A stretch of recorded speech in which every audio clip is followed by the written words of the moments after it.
I had neurofeedback today. I also had it yesterday. Today was, I think, a lot better than yesterday, as far as being able to be present. Every day that I do it is a learning process, and knowing that my brain is learning and doing what it needs to be doing makes me really happy. And I know, so he's on the third floor, so I get in the elevator today, and I turn and I looked at myself in the mirror, and I smiled, and I put my chin up, and my chest was high, and I did a power pose, superwoman, staggered stance, like proud, confident.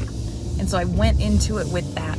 I was like, okay, my external circumstances of whatever may be going on, however overwhelmed I may feel with whatever else is happening in my world, they may be good things. Like, most of the things that I feel like are happening are really good things. It's just a lot. There's just so much.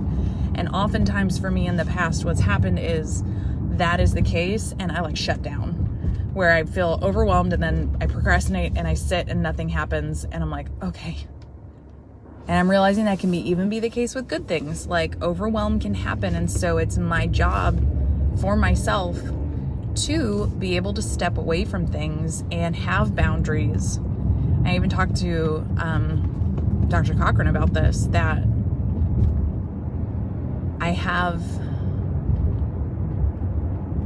I'm working on boundaries, not just with people that I have toxicity, like toxic relationship with, or they are toxic to my mental health. Like, I'm getting really good at boundaries with people like that in my life, but I also need boundaries with everyone. I get to set my boundaries, and I need to be clear about them, not necessarily like verbalizing them like this is my boundary, but how you teach people how to treat you and what's acceptable. And we talked about that briefly, and that is something that I want to continue to work on, where just in general, I want for everyone in my life to know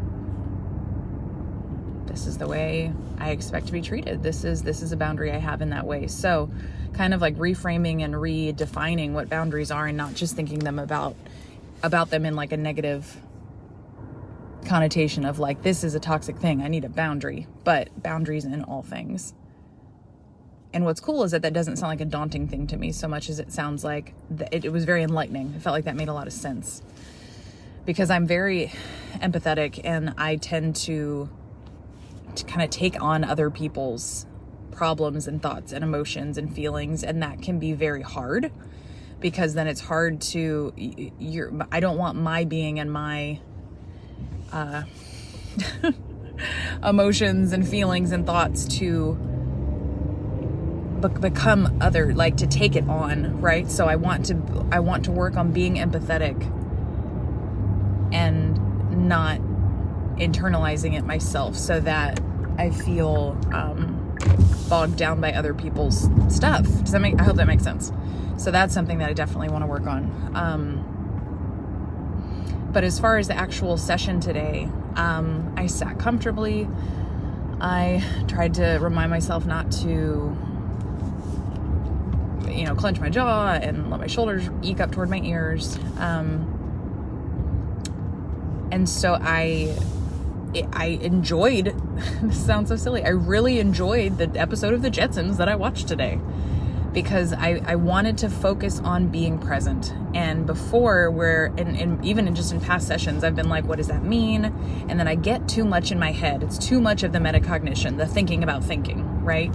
In that we are the sentient beings that, like, that's what separates us from the apes. Like, we can think about thinking. And that's when oftentimes we get into a lot of trouble with the overthinking and the rumination, and that's when my anxiety kicks in, right? All these things. So today, I just made a conscious effort to, anytime I felt I didn't look at the barometer at all today. I didn't. I was like, no, I'm actually going to let myself, and almost make myself, look at the screen of the TV show. And if I just do all of the things that I do, as far as like deep inhale, exhale, body scan, make sure I'm not clenching my jaw or anything. If I can do those things, I should be able to look at the show, and if it stalls, self-compassion, grace for that situation, that circumstance, that moment, and then let it go past. Be that passenger on the bus that sees the things going past me, as opposed to fixating on them and then thinking about them and then not being able to let it go. And then getting in my head, and then obviously that anxiety marker and barometer spikes. You know what I mean? So today I feel like I might have cracked a code for myself where I'm able to hold that confident position. And my internal mantra today in my mind was, I can do this. That's all I said. It had nothing to do with like, I want it to go below 7, or I want it below this, or I want the show to start. It was none of that. It was learning to trust my mind, that my brain is smart and can let it learn instead of fighting, trying to control it. Trust my body that I can be in this calm physiological state so that my brain can do what it needs to do to learn the healthier neural pathways.